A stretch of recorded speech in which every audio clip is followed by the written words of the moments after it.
buenas noches. Los asesinatos de mujeres se deben desde luego al machismo y por otro lado, yo creo, a la ineptitud del Estado. En el caso de la niña Fátima, los primeros responsables son los monstruos que la asesinaron, pero la labor del Estado es protegernos de esos monstruos. ¿Qué hizo el DIF para proteger a Fátima y a sus hermanos? Nada. Las fiscalías tampoco hicieron su trabajo al no aceptar las denuncias por protocolos y cuando empezaron a buscar a la niña las cámaras de seguridad, sí, las cámaras de seguridad no servían. La culpa de los feminicidios no la tiene el neoliberalismo, sino la crisis de justicia que tenemos en el país. Eso es lo que pienso yo y quisiera debatir este tema del caso de Fátima y la actuación de las autoridades con nuestra mesa de los jueves. Saludo a Ana Laura Magaloni. Ana, muy buenas noches. Leo, ¿qué tal? Luis de la Calle. ¿Qué tal, Leo? Buenas noches. Buenas noches. Luis de la... perdón, ya saludaste. repetir, exacto. Sabino Bastidas, muy buenas placer, noches. Luis. A ver, Hola. la culpa es del neoliberalismo, de la ineptitud del Estado. ¿De qué es la culpa de tener casos como el de Fátima? O sea, lo que podemos observar es un estado de derruido, a ras de tierra. Y no es el Estado federal, es el Estado local, el primero que protege a los ciudadanos. Y esa es una de las grandes falacias en nuestro debate de seguridad. Sí. Necesitamos un DIF que jale localmente, necesitamos una oficina de la Fiscalía, unas cámaras de seguridad. Ese Estado está derruido no en la Ciudad de México, está derruido en muchas partes del país. E insistimos que la solución es Guardia Nacional, Policía Federal. Si regresáramos a lo local y observáramos el entramado del día a día del servicio de salud, la escuela, la agencia del Ministerio Público, la policía del barrio, eso es lo único que va a poder volver a restablecer la paz en México y está completamente desdibujado de la agenda de seguridad y de justicia. Ahora, Luis, el presidente dice esto se debe al neoliberalismo, supongo que porque acabó derruyéndose ese Estado por esta idea de que había que hacer un Estado muy chiquito.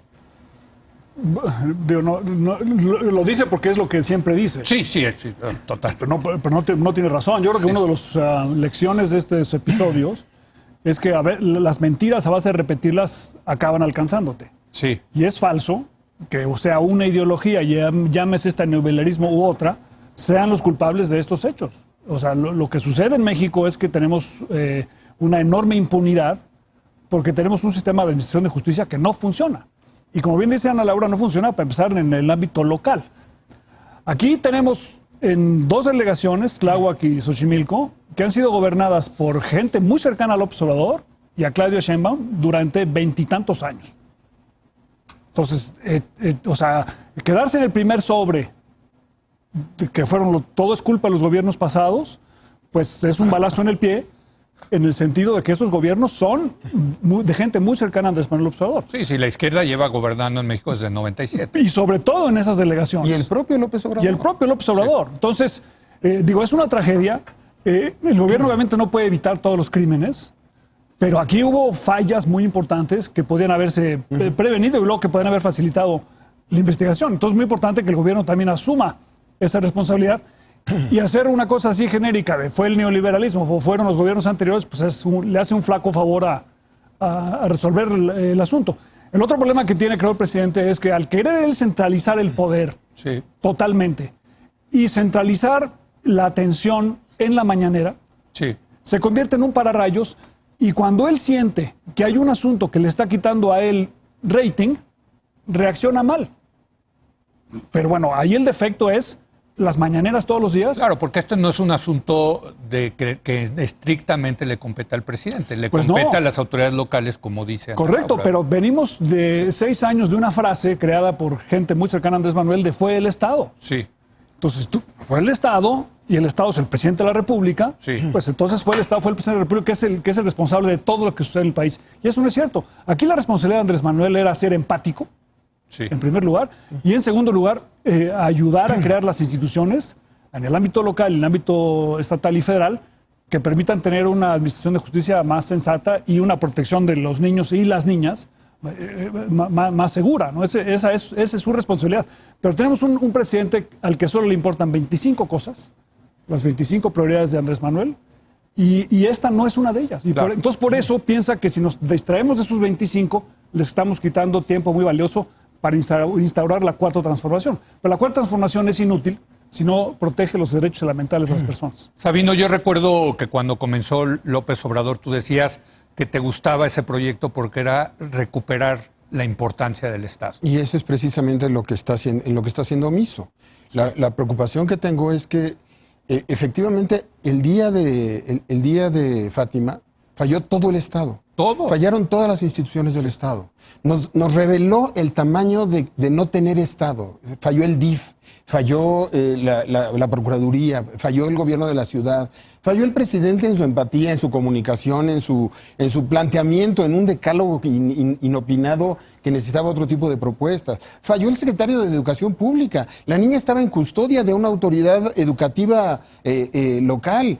Falló la estructura social, falla la comunidad. O sea, esta condición Cuando pasa una cosa así, nos pone en evidencia. Sí. ¿Y cuál es el diagnóstico? El diagnóstico es que tenemos un 99% de impunidad en México y lo decimos como lugar común. Sí. Nuestro sistema de justicia, todo el aparato carísimo que pagamos, lo que logra es administrar el 1%. Yo estoy en desacuerdo contigo de que cuesta muy caro, porque en realidad uno de los problemas es que para el resultado no tiene... es para el resultado, sí. El costo-beneficio es carísimo. 1%. Es cierto. Tienes un sistema, tienes una procuraduría de la ciudad en donde el 99% es impune. Sí. Tienes una procuraduría federal y procuradores locales donde es 99% impunidad. El 1% es lo que se logra. ¿Con qué criterio estamos administrando ese 1%? ¿Con criterios de justicia? No.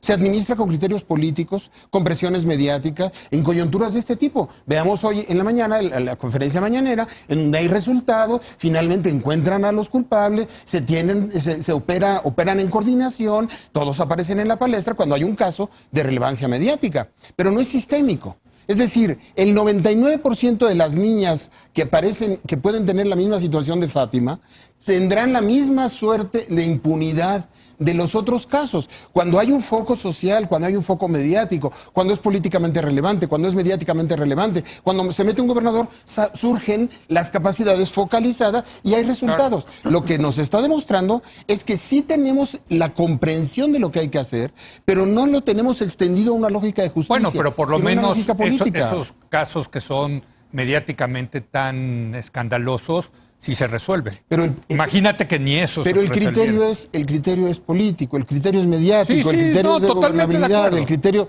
no es justicia. Sí. Y un sistema sin justicia evidentemente está deteriorado en sus bases. Sí. Por eso nos sentimos tan lastimados la noche de Fátima. Claro. A mí me parece que la demanda ciudadana más importante ya no es seguridad, es justicia. Sí. Y la demanda de justicia solo se va a resolver cuando le metas bien a fiscalía. Van juntos con pegado, ¿no? Es toda la cadena. ¿Seguridad va junto con justicia o no?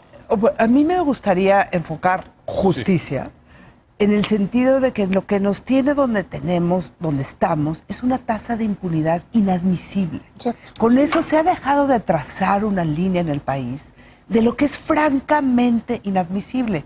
Raptar a una niña, violarla y secuestrarla, torturarla. O sea, es inadmisible. Y yo sí quiero decir que que con lo poco que veo que hay adentro, es increíble que puedan dar resultados. O sea, en 3 días. Con todo y todo. O sea, porque yo sí conozco de dentro. Hay unos huecos, unas carencias. O sea, pero para que den resultados, están metidas las cabezas resolviendo un caso. O sea, la jefa de gobierno. La jefa de gobierno, la fiscalía. Porque abajo no tienes nada. Por eso vas a presentar la denuncia en no sé dónde y rechazaron la denuncia. Y se pierde en ese papeleo. Y ¿sabes qué? Solamente va a suceder algo más extendido, más horizontal, cuando hagas una reforma estructural a la Procuraduría, de paso por paso, dale. Es lo que tú siempre has dicho, yo siempre lo digo. Un tema administrativo, de procesos, de arquitectura de procesos. ¿Qué te parece los diputados subiendo los feminicidios a 65 años, la penalidad? Ese populismo penal legislativo no sirve de nada. De nada. Ya sentémonos claramente que este no es un debate de normas. No necesitamos un nuevo paquete legislativo. Necesitamos una reforma institucional. Es una reforma de administración pública. Y mi hipótesis es que esta ha quedado secuestrada por los abogados y que es muy mala idea. Aquí necesitamos ingenieros, administradores. Sí. O sea, necesitamos ¿Por qué pensamos que la política pública en justicia es asunto 100% de los abogados? No lo entiendo. Porque esto hasta con el debate de fiscalía. El debate de fiscalía dicen una ley orgánica y un fiscal autónomo resuelve el problema. Es como si yo te dijera, te voy a poner un secretario de salud impresionante y te voy a hacer una ley orgánica de salud y se resuelve el problema de salud. O sea, ¿por qué no imaginamos que procuración de justicia es tan complicado como el sistema de salud? Lo que quiero decir es, se tenía que pensar en los mismos tiempos. Es una reforma administrativa de gestión de recursos, de flujos, de un montón de preguntas. Pero incluso estamos en peor, Ana Laura, porque, por ejemplo, leía la columna de Javier Tejado en el Universal esta semana, donde contaba cómo les han bajado los sueldos a los fiscales, a los jueces les han quitado sus escoltas.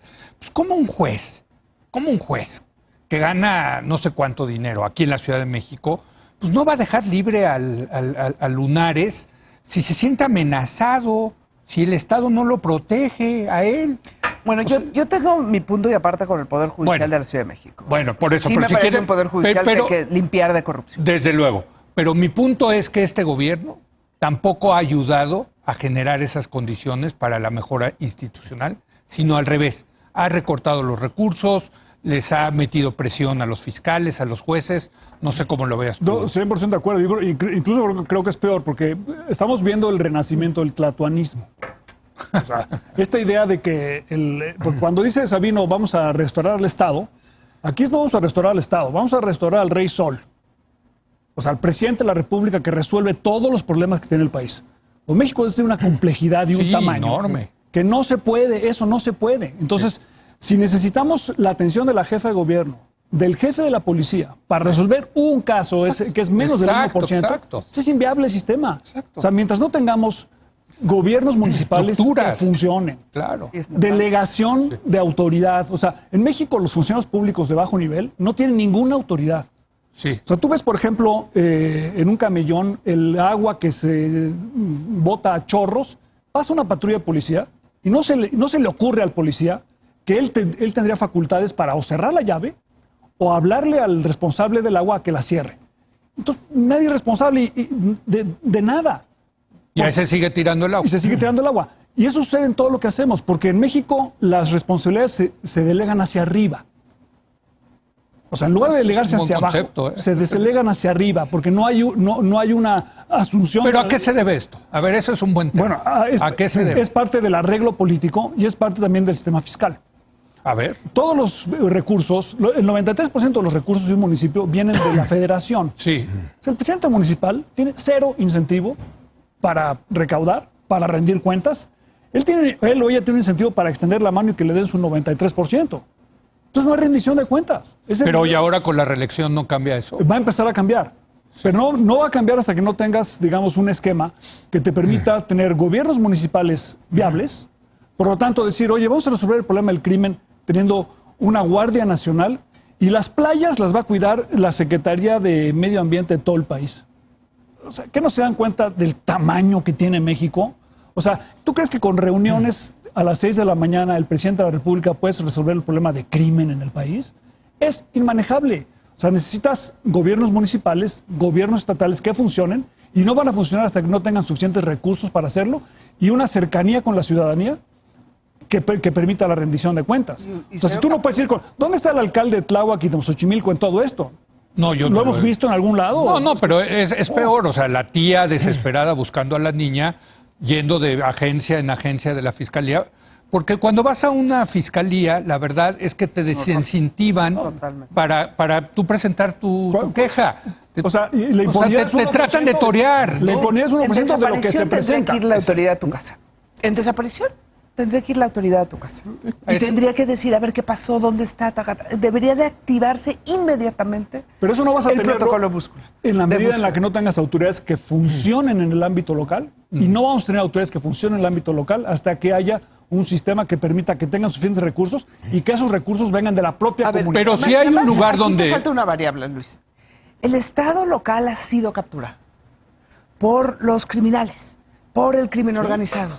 A nivel municipal, ¿qué pasa? Pues le delegan al crimen organizado a su secretario de seguridad y ya se fregó el asunto. Entonces tenemos un problema que no solamente pasa por recursos, que pasa por la captura del Estado por parte del crimen. Pero a ver, antes de pasarte a ti, Sabino, la palabra, si hay un lugar en la República donde el gobierno local recauda más impuestos, es la Ciudad de México. O sea, si hay un lugar donde creo que todavía la policía no ha capturado, el crimen organizado no ha capturado a toda la policía, es la Ciudad de México, porque son 100,000 policías. Y esto sucedió en la Ciudad de México, Sabino. Lo que pasa es que filosóficamente la derrota que estamos viendo es que un gobierno de izquierda, que debería estar planteando la generación de capacidades nuevas del Estado, pensando cuáles son las capacidades modernas de un Estado para resolver eso, discutiendo la institucionalidad futura del Estado fuerte que es capaz de protegernos, porque el Estado fuerte no significa el Estado que abusa del individuo, es el Estado que defiende y protege a una comunidad, es la generación de lazos entre nosotros. Para eso nació el Estado. El Estado es la confianza entre nosotros, es la expresión de confianza y protección entre nosotros. Es esa concepción, digamos que la visión más liberal suele pensarla más pequeña, la visión de izquierda o progresista suele pensarla más grande. El optimismo de ver un gobierno de izquierda es la necesidad de tener una agenda de regeneración de capacidad, de reforma del Estado en su esencia más acabada, en la parte esencial. Tenemos problemas estructurales derivados de que efectivamente estamos en la Ciudad de México, pero tenemos 16 delegaciones en un pedacito de ciudad de este tamaño. O sea, ¿el país da para 2,000 y tantos municipios? No. Tenemos que pensar en zonas metropolitanas coordinadas de otra manera, pero seguimos dando el populismo municipalista. ¿Cuántos municipios en este país funcionan? No más de 200, hombre. No más de 300 municipios funcionan en este país. No hay autoridad municipal. Y si me apuras, estoy casi seguro que puedo decir que no funcionan 1/3 de los estados a nivel local. Entonces todo termina derivado a nivel presidencial o a nivel federal y estamos nacionalizando en lugar de resolver en lo local. Decidimos hacer un INE nacional. Tráiganse las elecciones acá. Decidimos hacer una guardia nacional. Decidimos hacer una fiscalía nacional. La salud. Y decidimos traer la salud a lo nacional. Bueno, en esa lógica, olvídense del federalismo, planteémonos otra lógica de Estado y reorganicemos. ¿Quién serían los conservadores ahí? No, por eso, esa es la bronca. O sea, regresando al siglo XIX, esa es la bronca de esta visión de concentración nacional que ya no da la gobernabilidad de un país de nuestro tamaño. Y aparte en un país, no es solamente el tamaño, es como dice Luis, la diversidad. O sea, es que la verdad, las realidades de Sonora son muy diferentes a las de Yucatán, que a las de Oaxaca, que a las de la Ciudad de México. A ver, yo en eso no estoy de acuerdo. Países, sí, en China hay muchos países, y en la India hay muchos países. En China hay un uso horario. Perdón, la hora de Pekín. O sea, China es un país... Sí, pero es 100% a ver. No es un buen ejemplo. China no es un buen ejemplo, es un régimen comunista centralizado. Pero espérame, lo que estás diciendo es que la pluralidad es lo que genera ingobernabilidad. Y yo lo que te digo es que eso no es la explicación. La diversidad de México, hay 10 países más diversos que México. Por eso soy federalista. Más gobernables. Por eso yo soy federalista, porque yo creo que es muy diferente gobernar Baja California que gobernar Veracruz. Yo te acompaño en tu federalismo. Lo único que necesitamos es que ese federalismo sea de veras y funcione. Sí, claro. Y que a ver, tenemos que hacer una pausa. Institucionales. Está bueno este debate. Vamos a una breve pausa y regresamos a este muy buen debate de lo que está ocurriendo en el país a raíz de esta tragedia de esta niña Fátima, 7 años de edad, secuestrada, torturada y asesinada. Regresamos.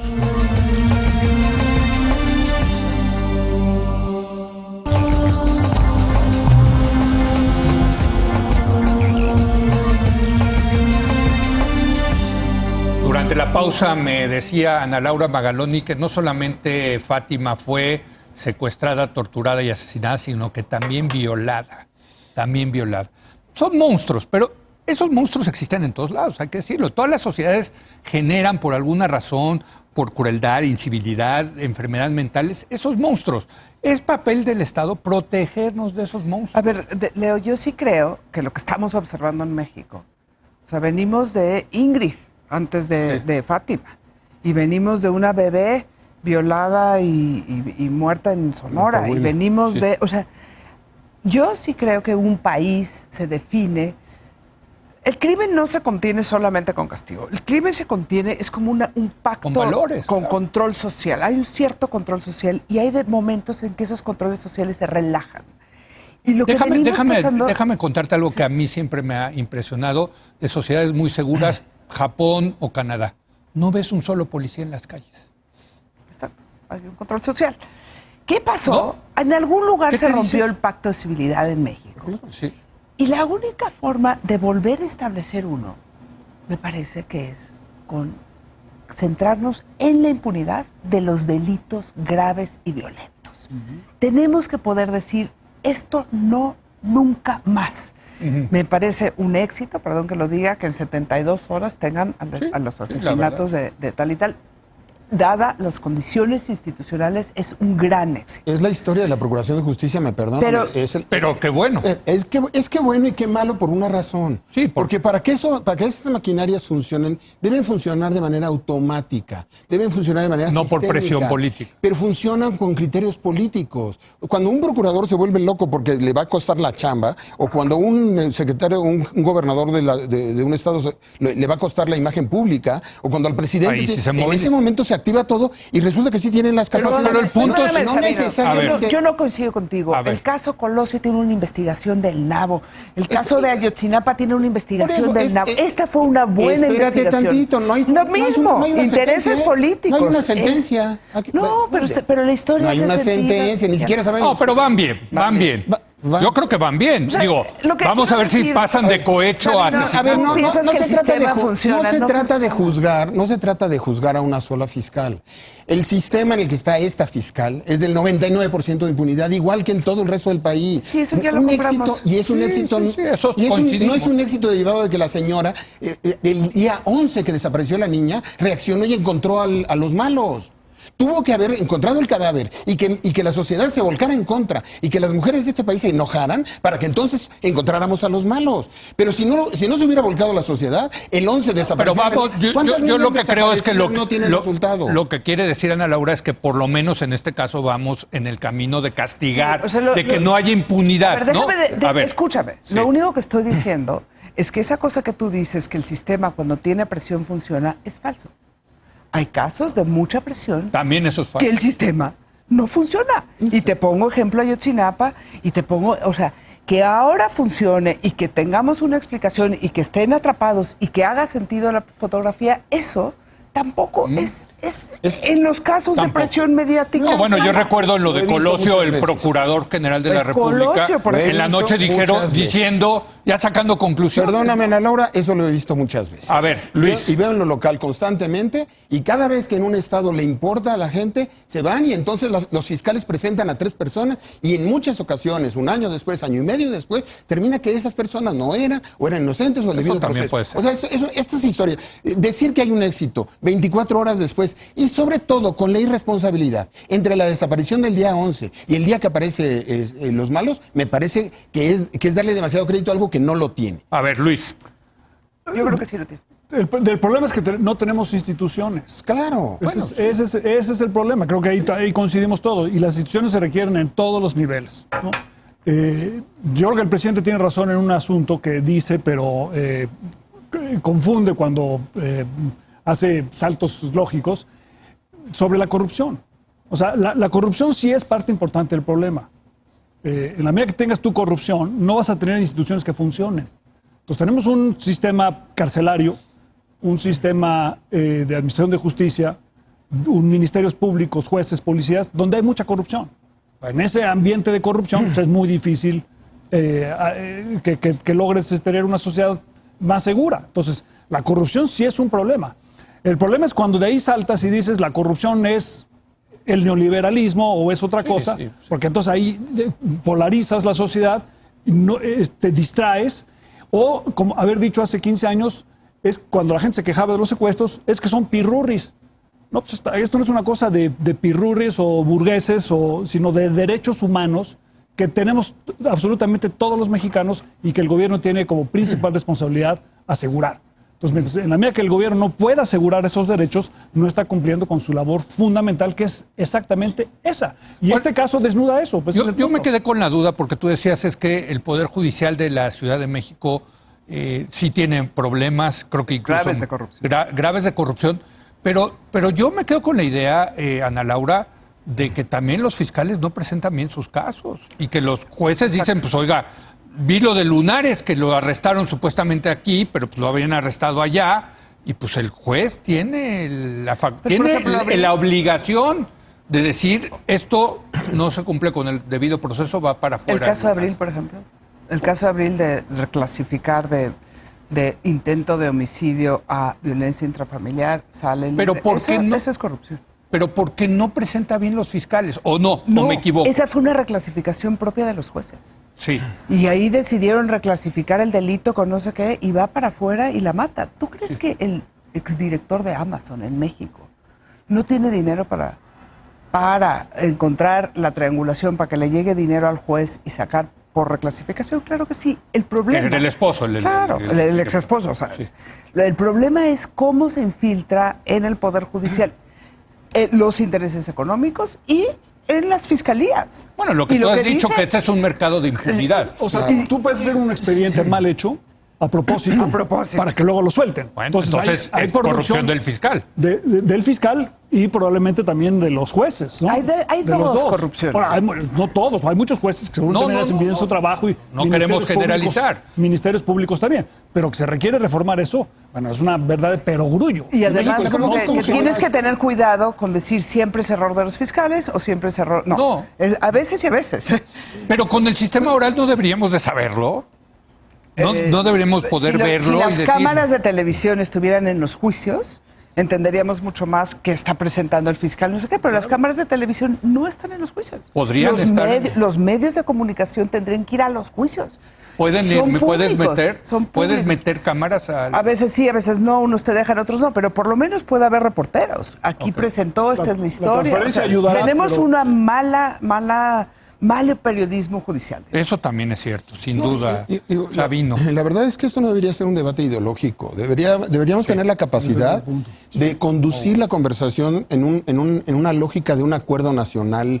No hablo de la firma de un acuerdo en Palacio Nacional, no. Me refiero que el liderazgo político, todos los liderazgos políticos tuvieran la capacidad de evitar la confrontación ideológica en esto y poder deliberar cuáles son los rescates de capacidades específicas del aparato de justicia para lograr recuperar un pacto de convivencia mínimo en una sociedad, que eso es lo que estamos perdiendo en esto.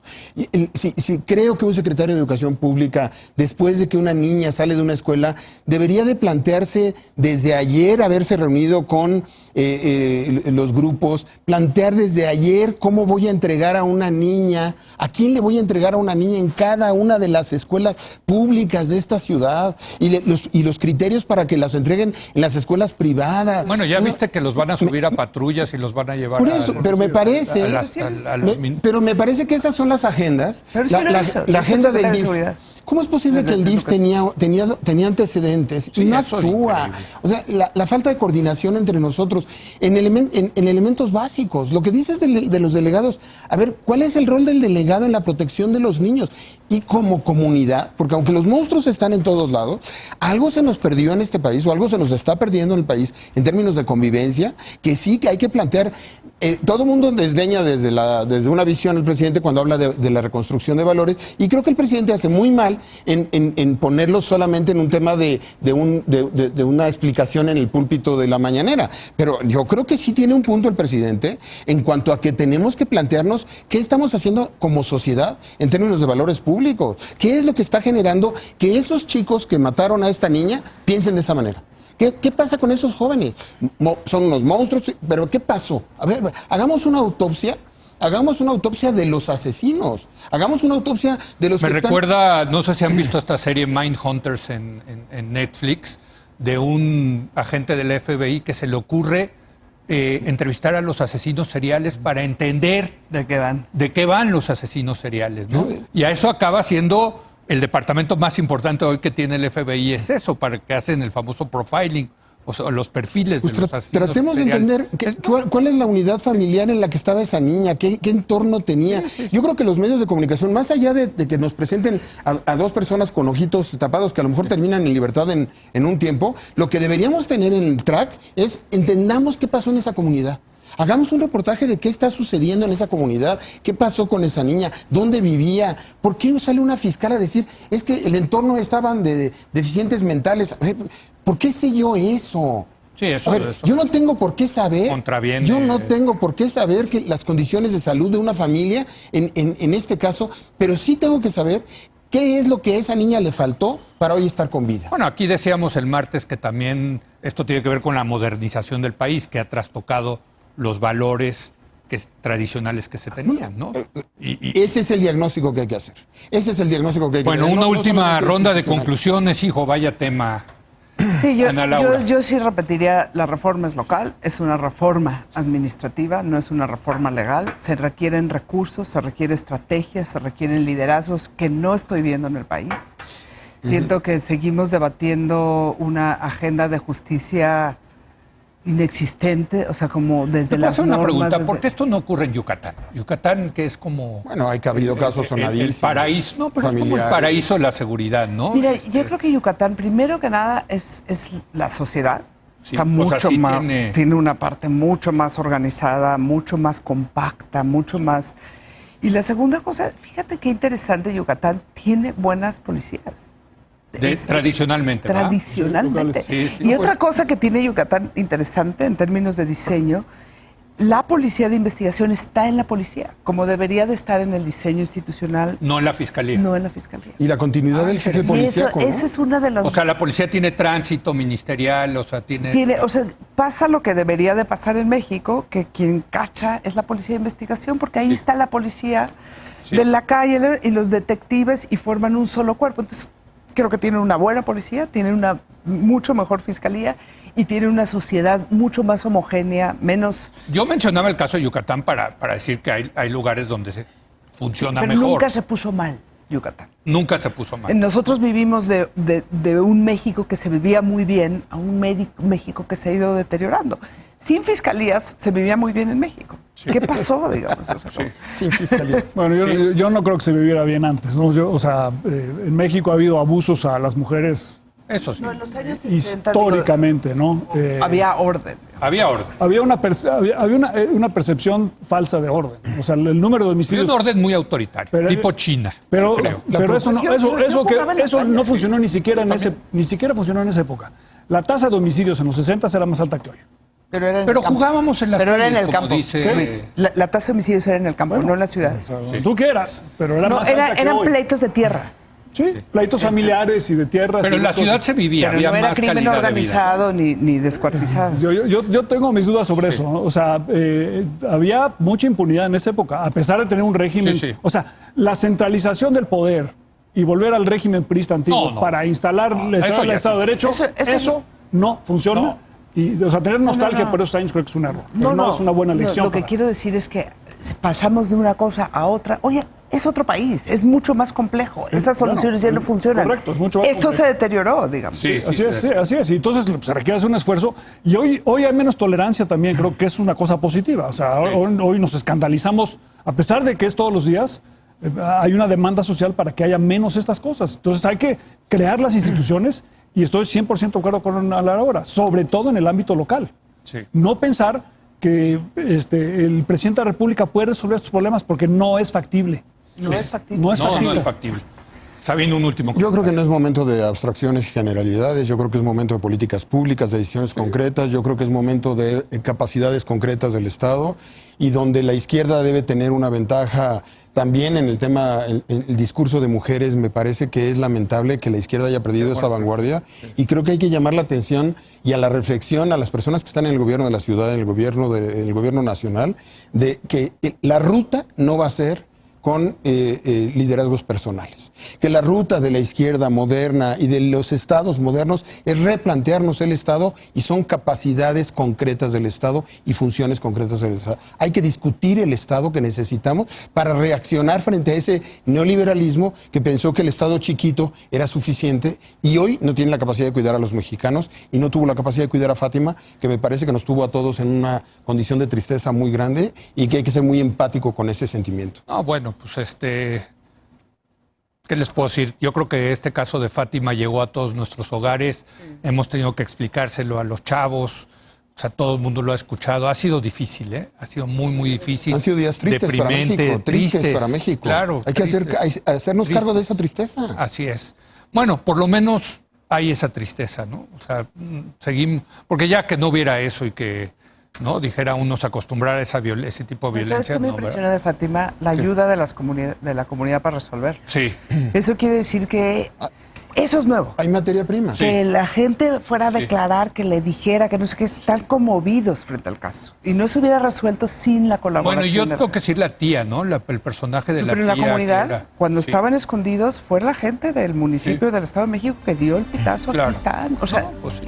O sea, había... Bueno, se necesita eso, ¿no? Sin eso no frente a esos monstruos. Pero quiere decir que había algo de... Un sentimiento de pertenencia, que es lo que distingue a Yucatán. En Yucatán hay un sentimiento de pertenencia de los yucatecos que hace de Yucatán una ciudad más segura. Confianza entre nosotros, ¿no? Bueno, pues muchas gracias. Como siempre, un placer debatir con ustedes. Gracias, Luis. Gracias, Sabino. Ana Laura, muchas gracias. Hacemos una breve pausa. Viene nuestro experto en materia de políticas públicas, Salomón Chertoriski, para platicar del tema de la legalización de la marihuana. Regresamos.